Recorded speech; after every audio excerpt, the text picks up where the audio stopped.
आज शनिवार का दिन है। शिव महापुराण की कथा कहती है, काले कलर के तिल को लेकर उसके साथ में थोड़ा सा चावल, तीनों को एक कटोरी में रख लो। तीनों को दरवाजे के नजदीक में, जब दरवाजे से अपन बाहर निकलते हैं तो उल्टे भाग में उसको रख दिया जाए। घर से एक लोटा पानी जिसमें कच्चा दूध मिला हो, वो कटोरी शनिवार के दिन रखकर रविवार को उठाकर ले जाकर कलश नीचे रखकर सीधे हाथ में कटोरी रखकर शंकर जी को समर्पित कर दो। वही तिल्ली, वही चावल का भात, वही जौ, जो आप चावल का धान बोलेंगे, धान, उसको लेकर दोनों भाग पर समर्पित कर दो। आते समय वो दोनों भाग पर चढ़ी हुई तीनों चीजें उठाकर लेकर आ जाइए। दुकान में, व्यापार में, व्यवसाय वाली जगह पर उसको रख दीजिए। कभी जिंदगी में शनिवार के दिन पीपल के वृक्ष के नीचे जो शनिवार को दिया लगाएगा वो लक्ष्मी और नारायण को अपने घर ले जाएगा। इसलिए शनिवार के दिन पीपल के वृक्ष के नीचे दिया का प्रमाण है। महाराज चप्पल बार बार टूट रही हो, कमर से नीचे जो वस्त्र पहने हो वो फट रहे हो, कहीं पजामा है, धोती है, आदि वस्त्र हैं, कपड़े हैं, वो अपने आप फट, आज के जमाने में तो फटे फटाए पहनते हैं लोग, फैशन। उसकी गारंटी नहीं है, उसका हम वर्णन नहीं कर रहा। हम जब पहनते हम समझ जाते हैं इसको शनि तो ऑलरेडी लगा ही हुआ। जब उनका घुटना घुटनी सब फटा हुआ दिखता है तो उसमें लग जाता है कि शनि पहले से लग गया बापड़ा, उनके पहने से तो मालूम पड़े। शनि का नियम है, शनि कथा कहती है, पांव की चप्पल बार बार टूट रही हो, घिस गई हो, बद्दी टूट रही हो, कुछ कर रही हो, और अगर कमर से नीचे जो वस्त्र पहने हो वो अपने आप फट रहे हो, समझ लेना कि शनि पांव से प्रवेश कर रहा, मतलब अपनी प्रखरता शनि दिखा रहा। किसी मंदिर में गए महाराज और वहां जाने पर चप्पल चली गई तो समझ लेना शनि की कुदृष्टि अब पड़ना बंद होना चालू हो। तेरा क्या होगा रे कालिया, क्या होगा? रसोई घर में शिव महापुराण की कथा कहती है, जब भगवान शंकर को मां जगत जननी भोजन करा रही थी, शंकर जी ने वर मांगा था अन्नपूर्णा। ए अन्नपूर्णे, तुम मेरे घर के बच्चों का भरण पोषण कर रही है। इस मृत्यु लोक में जितने मनुष्य जन्म लेते हैं ये मेरे पुत्र कहलाते हैं। तो अन्नपूर्णा ने कहा, चिंता मत करना भोलेनाथ, जिस जगह पर एक स्त्री, बेटी, कन्या या घर की बहू या बूढ़ी मां भोजन बनाएगी, उस जगह पर मैं अन्नपूर्णा उसके शरीर में प्रवेश करूंगी। रसोई घर नहीं होगा, वो मेरा और तुम्हारा मंदिर कहलाएगा। अब मंदिर में चप्पल पहनकर भोजन का निर्माण करना ये श्रेष्ठता नहीं। कोई भी ग्रह अनुकूल नहीं है, सब बेकार चल रहे हो, सब प्रतिकूल चल रहे हो, दूध के पात्र में दुर्वा डाल लो, पीपल के वृक्ष के नीचे चढ़ा कर आओ, राहु केतु शुक्र शनि जो भी गड़बड़ है सब सुधरना चालू हो जाए। दुर्वा कब हो? शनिवार तेरा है, लो संभालो बालाजी परिवार तेरा है। मंगलवार तेरा है, शनिवार तेरा है, लो संभालो बालाजी परिवार तेरा है। मंगलवार तेरा है, शनिवार तेरा है, लो संभालो बालाजी परिवार तेरा है। यदि आप भगवान शंकर के मंदिर में जाकर एक लोटा जल चढ़ा रहे हो, आप भगवान शिव के मंदिर में जाकर अर्चना कर रहे हो, आराधना कर रहे हो, निवेदन कर रहे हो, एक बेलपत्र शिव की उठाकर धोकर वापिस शंकर को समर्पित कर रहे हो, शंकर भगवान का पंचाक्षर मंत्र नमः शिवाय जप रहे हो, शंकर भगवान का षडाक्षर मंत्र ओम नमः शिवाय जप रहे हो, या श्री शिवाय नमस्तुभ्यम का जाप कर रहे हो, तो ये निश्चित मानकर रखो कि आपके पीछे शनि नहीं पड़ेगा, आपके पीछे शंकर जरूर पड़ेगा। और शंकर जब हमारे पीछे पड़ेगा तो हमारा उद्धार अपने आप। शंकर से निवेदन करने के लिए, हमारी ग्रह दशा सुधारने के लिए जल के पात्र में 2 अक्षत के दाने, अक्षत भी पूर्ण अक्षत, पूर्ण अक्षत, खंडित नहीं, पूर्ण अक्षत भगवान शंकर को समर्पित करते हैं। अरे भाई, शिव महापुराण की कथा को उठाकर देखिए। दुनिया के लोगों को शनि लगता है, शनि को शंकर लगता है। इसलिए शिव महापुराण की कथा कहती है यदि राहु है, केतु है, शनि है, मंगल है, बुध है, शुक्र है, शनि है, आपको कोई भी ग्रह परेशान कर रहा है, आपके जीवन में कोई ग्रह अगर अनिष्टकारी है, आपके जीवन में अगर कोई ग्रह अनिष्टता प्रदान कर रहा है, तो निवेदन है शंकर के मंदिर में जो कलश लेकर आप जाएं, जल लेकर जाएं, उस कलश में मात्र अक्षत के 2 दाने डालकर ले जाएं, मात्र 2 अक्षत के दाने। महाराज, शनिवार के दिन अगर शिव की आराधना करी जाए, शनिवार के दिन अगर शंकर को जल चढ़ाया जाए, तो जिंदगी में व्यक्ति की कभी अकाल मृत्यु नहीं होती। को अगर मौका मिले तो नैमिषारण्य की भूमि पर जो चक्र तीर्थ है, उस चक्र तीर्थ को हमारे यहां पितरों की नाभि कहा गया।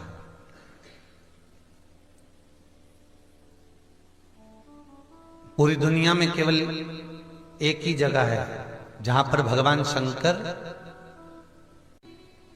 छुपकर बैठे हैं पानी के अंदर, जिसका नाम गुप्तेश्वर महादेव है। पूरी दुनिया में केवल एक ही जगह है, गुप्तेश्वर महादेव, जहां भगवान शंकर पानी में छुपकर बैठे हुए। और हम अगर कोई फल, कोई प्रसाद लेते हैं, कोई बेलपत्री फूल लेते हैं, और हम भगवान को जब वो बेलपत्र, जब वो फूल हम भगवान को देते हैं, तो हम भगवान को अर्पण करने के लिए जब पानी में छोड़ते हैं, बहते पानी में जब उसको छोड़ा जाता है, तो वो बेलपत्र, वो फूल, वो प्रसाद जमीन तलातल में जल के अंदर चला जाता है। फूल पत्ती वैसे पानी में तैरना चाहिए, परवाह नहीं तैरेगा, वो अंदर चले जाएगा। अर्पण किया। और यदि आपने कहा भगवान प्रसाद दे दीजिए, भोलेनाथ प्रसादम कर दीजिए, तो वही फूल पत्ती, वही प्रसाद वापिस पानी में से निकलकर बाहर आ जाता है, वही पानी में से। तो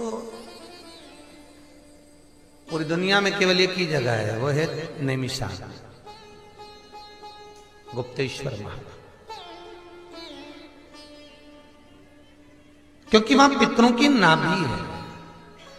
और पितरों की नाभि का जो भाग कहा गया है कि उस जगह पर जो हम देते हैं, उसका फल हमको तुरंत प्राप्त होता है, तुरंत। महाराज, तो कुछ कुछ भूमियां, कुछ कुछ भवन, कुछ कुछ जगहें ऐसी हैं जहां का प्रमाण हमारा शास्त्र कहता है कि उस जगह का पुण्य, उस जगह का आनंद 4 गुना बढ़ जाए। पंचमुखी हनुमान का एक स्मरण, पंचमुखी हनुमान का एक भाव। महाराज, जैसे बहुत ज्यादा तकलीफ अगर व्यक्ति को हो गई है, बहुत कष्टमय जीवन चल रहा है, हार गए हर जगह से और तकलीफमय जीवन चल रहा है, तो पंचमुखी हनुमान का एक शिव महापुराण का और स्कंद पुराण का एक बड़ा सुंदर मंत्र है। उस मंत्र को आप सब एक बार हमारे साथ में बोलें। ओम नमो हनुमते रुद्र अवताराय सर्व शत्रु संहारणाय सर्व रोग हराय सर्व वशीकरणाय रामदूताय स्वाहा। बस इस मंत्र को हाथ में काली तिल लेकर, एक जौ लेकर और गूगल लेकर, थोड़ा सा इसमें गाय का घी डालकर, कंडे को या अग्नि को जलाकर इस मंत्र का 11 बार 21 बार जाप कर कर अपनी कामना कर कर छोड़ दीजिए। कैसा भी रोग हो, बीमारी हो, कष्ट हो, दुख हो, तकलीफ हो, 21 दिन के अंदर वो आनंद आना प्रारंभ कर देता है। इस मंत्र, स्कंद पुराण का, शिव महापुराण का ये मंत्र मूल पंचमुखी हनुमान सुख देंगे। और एक और चीज याद रखिए महाराज, यदि कोई काम के लिए जा रहे हो, कोई व्यापार के लिए जा रहे हो या नौकरी करने के लिए जा रहे हो और लगी नहीं रही, बहुत तकलीफ पा रहे हो, सर्विस ही नहीं लग रही, बहुत कष्टमय हो गया, तो निवेदन करूंगा 5 पीपल के पत्ते पर बेसन के 5 लड्डू घर में बने हुए, गाय के घी के 5 लड्डू रख लो, उस लड्डू के बीचों बीच एक आटे का दिया और उसमें तिल्ली का तेल डालकर इसी मंत्र का प्रयोग कर कर पंचमुखी हनुमान का किसी भी हनुमान के मंदिर में जाकर, दक्षिण मुखी हनुमान के मंदिर में जाकर उसको रख कर आ जाइए। इसके बाद आप उस काम के लिए जाइए, आपका काम सफल हो जाएगा। आपको किसी को नहीं कहना पड़ेगा कि हाथ जोड़ना नहीं पड़ेगा, किसी के पांव नहीं पड़ना पड़ेंगे, तुरंत काम होगा। बस इस मंत्र का स्मरण कर कर पंचमुखी हनुमान का भूतेश्वर जो मंत्र है वो सुख देने वाला। शनिवार के दिन जो पीपल के वृक्ष में सरसों के तेल का दीप लगाता है उसको शनि कभी परेशान नहीं करता। एक बात हमेशा ध्यान रखिएगा, मान लो अगर कोई भारी रोग ऐसा शनि महाराज के कारण हो गया हो, अच्छे काम करते करते उल्टे हो रहे हैं, होते हैं किसी किसी के साथ में, विपरीत परिस्थितियां आ जाती है, अच्छा करने जाओ बुरा हो जाता है, अच्छा कर्म करने जाओ बुरा हो जाता है। तो पीपल के वृक्ष की जो छाल होती है, छाल देखिए, पीपल के वृक्ष में जो छाल लगी होती है, उस छाल को घिसकर चंदन बनाकर भगवान शंकर का स्नान कराकर, अभिषेक कराकर, पूजन कराने के बाद में पिपलेश्वर महादेव का नाम लेकर, कौन से महादेव? पिपलेश्वर महादेव का नाम लेकर वो जो घिसी हुई छाल होती है उस छाल का तिलक भगवान शंकर को लगा लो और उसी का थोड़ा सा भाग अपने कंठ पर, मस्तक पर लगाना प्रारंभ कर दो। धीरे धीरे जो विपरीत दशा है वो सुधरना प्रारंभ हो जाती है। पर नाम याद रखना, पिपलेश्वर। पत्ते की जो माला होती है, ये माला कार्य की सिद्धि के लिए होती है। एक एक आंकड़े के पत्ते पर सीताराम लिखा जाता है, मात्र एक पत्ता ऐसा होता है जिस पत्ते पर सीताराम नहीं लिखा जाता। 108 पत्ते में से एक पत्ता, बस उस पत्ते को हथेली में रखकर उल्टा हाथ आपको रखना है और अपनी कामना कर कर उस पत्ते को बांध देना है। ये जरूरी नहीं है कि 25 के बाद बांधो, 50 के बाद बांधो या 100 के बाद बांधो, आपकी मर्जी पड़े उस खाली पत्ते को कहीं पर भी बांध दीजिए और उस माला को अपनी कामना कर कर श्री हनुमान जी महाराज को समर्पित कर दीजिए। महाराज, इसके लिए कोई तिथि, कोई दिन, कोई वार निश्चित नहीं है। बस ये माला जब हनुमान जी को चढ़ जाए तब एक घी का और एक तेल का दिया हनुमान जी के सम्मुख में लंबी बाती का लगा देना महाराज, और अपनी कामना कर कर आप आ जाइए। आपकी वो कामना 2.5 महीना या 3 महीना, इससे ज्यादा नहीं जाएगा, वो कामना बाबा पूरी करेगा, क्योंकि शिव और हनुमान ये सब एक ही स्वरूप। 4 दिन से ये नस दब गई है या ये कमर दब रही है तो आप 2-4 दिन कर कर देखो। कलश के अंदर जल, जल में इत्र का थोड़ा सा भाग, पीपल की जड़ के नीचे आप उसका सींचन करिए पिपलेश्वर महादेव के नाम से। काशी में जो शिव जी की स्थापना कौन ने करी? काशी में जो शंकर भगवान बैठे उनकी स्थापना करी थी शनि महाराज ने। किसने करी थी? शनि महाराज ने, क्योंकि भगवान शनि महाराज को उनकी माता के द्वारा श्रापित हो गए और शनि महाराज कांपने लगे। शनि महाराज कांपते कांपते, मैं जाऊं तो जाऊं कहां, करूं तो करूं क्या। महाराज शनि महाराज दौड़े और दौड़कर भगवान भोलेनाथ के पास पहुंचे। हे शंकर, त्रिकालदर्शी, कैलाशी, अविनाशी, कृपा करिए बाबा भोलेनाथ, कृपा करो, क्योंकि दुनिया में 33 करोड़ देवी देवता हैं जिनको शनि लग सकता है, केवल एक, किसको छोड़कर? शिव को छोड़कर। राम जी को शनि लगा तो 14 वर्ष वनवास चलेगा, कृष्ण को शनि लगा तो मथुरा छोड़कर द्वारका चलेगा। शनि लगा, हनुमान जी को शनि लगा तो गुफा में बैठकर राम राम जपना पड़ा। शनि सबको लगता है, केवल शनि नहीं लगता तो एक मेरे महादेव को, मेरे भोले बाबा को नहीं लगता। शंकर के पास में शनि आकर, शनि ने आकर कहा, भोलेनाथ कृपा करिए बाबा, मैं बड़ा कष्ट में हूं, मैं करूं क्या? बाबा भोलेनाथ ने कहा, जा गंगा जी के तट पर काशी में जाकर एक शिवलिंग की स्थापना कर, उसकी आराधना कर और तेरा शरीर ठीक हो जाएगा, कष्ट नहीं भोगेगा। शनि महाराज ने काशी में जाकर शिव जी की स्थापना करी। आज भी नियम है, जिसको शनि लग जाता है, एक काजल की डिब्बी ले लो और काजल की डिब्बी को 21 बार उतार कर उसको एकांत में जाकर, जंगल आदि में एकांत में किसी पेड़ के नीचे इतना सा खड्डा खोद कर उसमें काजल की डिब्बी को डाल दो और मिट्टी से पूर दो, उस व्यक्ति का शनि समाप्त हो जाता है। काशी विश्वनाथ का नाम लेकर काजल की डिब्बी को 21 बार उतार कर अगर काशी विश्वनाथ का नाम लेकर शनि वाले व्यक्ति को अगर पेड़ के नीचे दबा दे, शनि समाप्त, शनि उसको परेशान नहीं कर सकता। सुबह 4 बजे से लेकर 7 बजे तक पीपल के वृक्ष में भगवान ब्रह्मा का वासा होता है। 7 बजे से लेकर पीपल के वृक्ष में 10 बजे तक भगवान विष्णु का वासा होता है। 10 बजे से लेकर 11:30 बजे तक पीपल के वृक्ष में पितरों का वास प्रारंभ होता है। 11:30 के बाद में पीपल के वृक्ष में आहूतों का वासा होता है। आहूत जानते हो, जो बच्चे गर्भ में शांत हो जाते हैं, 6 महीने के बाद शांत हो जाते हैं और कुंवारी अवस्था में मर जाते हैं, उनको आहूत कहा जाता है। फिर पीपल के वृक्ष में वासुकों का वासा चालू हो जाता है। यज्ञ पुराण का संवाद है। वासुकों का वासा के बाद में शाम को 4 बजे से 7 बजे तक पीपल के वृक्ष में भगवान शंकर का वासा चालू हो जाता है।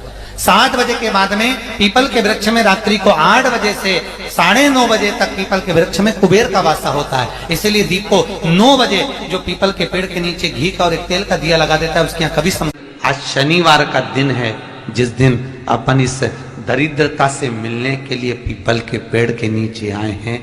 हिंदू धर्म में ये दिन पीपल के वृक्ष के लिए पूजनीय होगा। जो भी शनिवार के दिन पीपल के वृक्ष की पूजन करेगा, दूध चढ़ाएगा या मिष्ठान का भोग लगाएगा, लक्ष्मी और नारायण उसके घर में प्रवेश कर जाएगा। लक्ष्मी और नारायण उसके घर में प्रवेश कर। लक्ष्मी जी बोली, नारायण आपने तो एक दिन का वार लिख दिया। शंकर जी ने 7 वार बनाए हैं, रविवार, सोमवार, मंगल, बुध, गुरु, शुक्र और शनि। ये शिव जी ने बनाया। अब एक दिन आपने अपना बना लिया, बाकी के दिन अगर कोई इस पीपल के वृक्ष के नीचे आएगा और यहां तो दरिद्रता बैठी है, तो उसका क्या होगा? भगवान नारायण बोले, सुन दरिद्रता, तेरे से एक विनती है, अगर कोई भी मनुष्य इस पीपल के पेड़ के नीचे अगर 7 दिन में आता है और उसके हाथ में अगर कोई सामग्री होती है तो तू उसके घर में प्रवेश नहीं करेगी। नियम है पीपल के वृक्ष का, या तो पानी का लोटा लेकर जाओ, कुंकू का चोपड़ा लेकर जाओ, शक्कर लेकर जाओ, या पेड़ के नीचे चींटी को डालने के लिए आटा ले जाओ, पर खाली हाथ पीपल के वृक्ष के नीचे कभी मत जाओ, कभी नहीं जाओ। खाली हाथ जाओगे तो दरिद्रता तुम्हारे घर में प्रवेश करेगी। दरिद्रता उठकर खड़ी होकर बोली, नारायण तुमने अपनी मनमानी करी है, एक दिन मुझे भी मेरा चाहिए। भगवान ने कहा, बोल कौन सा दिन चाहिए? दरिद्रता कहती है, रविवार के दिन इस पीपल के वृक्ष के नीचे मैं दिन भर नृत्य करूं, इसमें रहूं, और जो यहां आए रविवार को मैं उसके घर में प्रवेश करूं। भगवान ने कहा, ठीक है। दरिद्रता, रविवार का दिन एक ऐसा दिन रहेगा जिस दिन तू इस पीपल के वृक्ष के नीचे नृत्य करेगी और जो आएगा इस पीपल के वृक्ष के नीचे तो उसके साथ प्रवेश करेगी। मैंने तुझे वर दिया।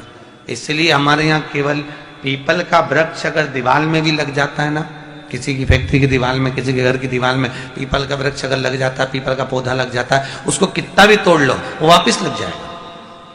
फिर तोड़ोगे फिर लग जाएगा।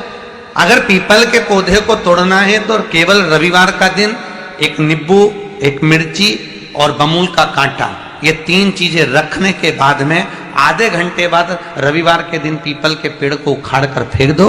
दूसरी बार कभी पीपल दीवार में लगता ही नहीं, कभी नहीं लग सकता। केवल एक रविवार का, केवल एक संडे, इतवार का। घर में दीवानों पर अगर पीपल लग भी गया है, इसलिए पीपल के वृक्ष को उखाड़ने का, अगर घर में पीपल लगा हुआ है या पीपल का पौधा हमारे घर में लग गया, उसको उतारना, निकालना, लगाना, तो पीपल के वृक्ष को अगर निकाला जाता है तो रविवार के दिन, और अगर पीपल के वृक्ष को कहीं लगाया जाता है तो सोमवार के दिन या मंगलवार के दिन, बुधवार के दिन, इन दिनों में लगा सकते पीपल के वृक्ष कहीं लगाना। शनिवार का दिन एक ऐसा दिन होता है जिस दिन पीपल के वृक्ष को कहीं जाकर लगाया नहीं जाता, क्योंकि शनिवार के दिन पीपल के वृक्ष के नीचे लक्ष्मी रहती है। हम अपने हाथों से अगर पीपल का वृक्ष किसी दूसरी जगह पर शनिवार को रोपित करते हैं तो हमारे घर की लक्ष्मी अपने घर से छिन्न होकर चली जाती है। इसलिए शनिवार के दिन पीपल लगाया नहीं जाता, किसी के घर जाकर उसको वापस पलटा नहीं जाता। लग गया उसको डर। प्रभु मेरी धर्म पत्नी को कहां रखूं आप बताओ। वो तो जहां यज्ञ होता है, अनुष्ठान होता है, दान होता है, पुण्य होता है, सत्कर्म होता है, वहां जाने को तैयार नहीं। अब करूं क्या? भगवान ने बोला एक काम करो। दुर्वासा जी बोले जिसके यहां रात्रि में बर्तन झूठे पड़े रहते हो उसके घर में इस दरिद्रता को लेकर तुम प्रवेश कर जाना। जिसके यहां रात्रि में बर्तन झूठे पड़े हो वहां लेकर प्रवेश कर जाओ। दूसरी जगह दुर्वासा जी बोले जो स्त्री घर में दोपहर के समय पर सो रही हो उसके घर में इसको लेकर प्रवेश कर जाइए। जो स्त्री दोपहर के समय में घर पर सो रही हो इस दरिद्रता को लेकर प्रवेश कर जाइए। तीसरा, जिसके यहां पर दरवाजे पर कांटे वाले पौधे लगे हों उस घर में इस दरिद्रता को लेकर प्रवेश कर जाइए। दरिद्रता, कितनी सुंदर बात कही है। दाता और विधाता, कौन कौन? दाता और विधाता। लक्ष्मी और दरिद्रता के सगे भाई हैं। कौन कौन? दाता और विधाता। दाता को कौन कौन? दाता और विधाता। दाता को फिटकरी प्रिय है, विधाता को नमक प्रिय है। ये दोनों हमेशा लक्ष्मी को और दरिद्रता को दोनों को समझाते थे, दोनों में प्रेम बढ़ाते थे। आज भी हिंदू धर्म की रीति है। यहां तो ठीक है, जिसके यहां पर भी अगर थोड़ी सी भी परेशानी होती है, थोड़ा सा क्लेश होता है, अशांति होती है, लक्ष्मी नहीं टिक रही हो, काम नहीं बन रहे हो, बहुत प्रयास करा जा रहा हो और हमारा कार्य नहीं होता, तो क्या करते हैं? फिटकरी और नमक को पानी में डाल देते हैं और घर में पोछा लगा देते हैं। आप लोगों ने आजकल फेसबुक पे भी पढ़ा होगा, व्हाट्सएप पे भी पढ़ा होगा। तो क्यों लिखा उसमें? उसका कारण ही केवल इतना है कि दाता और विधाता की प्रियता उसमें। माता ख्याति के जो 4 बच्चे हुए उसमें जो 2 लड़के हैं दाता और विधाता, उसकी प्रियता उसकी पूर्णता उसमें। अब दुर्वासा जी बोले अपनी धर्म पत्नी को वहां लेकर, जहां कांटेदार पौधे लगे हों वहां पर लेकर प्रवेश कर जाइए।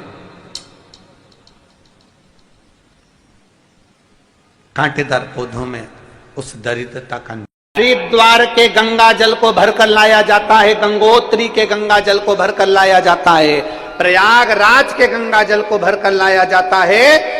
तुम जहां जाओगे वहां के गंगा जल को भरकर लाया जाता है, केवल काशी का गंगा जल भरकर नहीं लाया जाता। काशी का गंगा जल भरकर क्यों नहीं लाते? क्योंकि काशी के गंगा जल में छोटे छोटे जीव होते हैं, उसकी रज में जीव होते हैं, उस काशी की भूमि पर जीव होते हैं। वो जीव गंगा के जल में होते हैं और ना जाने कितना उन्होंने पुण्य करा होता है, तब जाकर उनका काशी में जन्म होता है। और जन्म भी इसलिए लेते हैं कि काशी में प्राण छोड़ेंगे तो हमारा दूसरी बार जन्म नहीं होगा। और हम वो गंगा जल में अगर उनको भर कर ले आते हैं तो वो जीव भी हमको बद्दुआ देते हैं कि मैं तो मुक्ति के लिए काशी में रह रही थी, तू मुझे भर कर ले गया। और पितृदोष के 4 लक्षण सबसे प्रबल है। हो कर सकता है पितृदोष के 4 लक्षण में पहला लक्षण है 1 रुपया कमाओ, 1.25 रुपए खर्च हो रहे हैं, समझ लेना पितरों का दोष है। दूसरे नंबर का, एक व्यक्ति घर में बीमार है, ठीक हुआ, दूसरा बीमार पड़ गया, तीसरा ठीक हुआ, चौथा बीमार पड़ गया। घर में कोई ना कोई निरंतर बीमार पड़ा हुआ है, दवाई गोली लगी रही है, समझ लो पितरों का दोष है। तीसरे नंबर पर आप कोई पूजन की थाली लगाए, किसी को भोजन देने जा रहे थे, किसी को पानी देने जा रहे थे, किसी को भोजन का कोई नाश्ता देने जा रहे थे, और आपकी ट्रे में से, आपकी थाली में से, आपके हाथ से अगर कोई भरा हुआ पात्र पानी का गिर गया, नाश्ते का गिर गया, थाली गिर गई, कोई दूध का गिलास गिर गया, कोई सामग्री गिर गई, कोई पूजन की थाली तुम्हारे हाथ में है और पूजन की थाली में से मालूम पड़े कोई सामान गिर गया नीचे, समझ लो कि पितृ का दोष है। और चौथे नंबर पर पितरों का दोष का वर्णन किया गया, घर में जितने सदस्य रह रहे हैं अगर वो किसी न किसी रूप में एक दूसरे पर चिढ़कर बोल रहे हैं, क्रोध कर बोल रहे हैं। प्रश्न बहुत छोटा सा है, पत्नी ने कुछ कहा, उसका उत्तर पति ने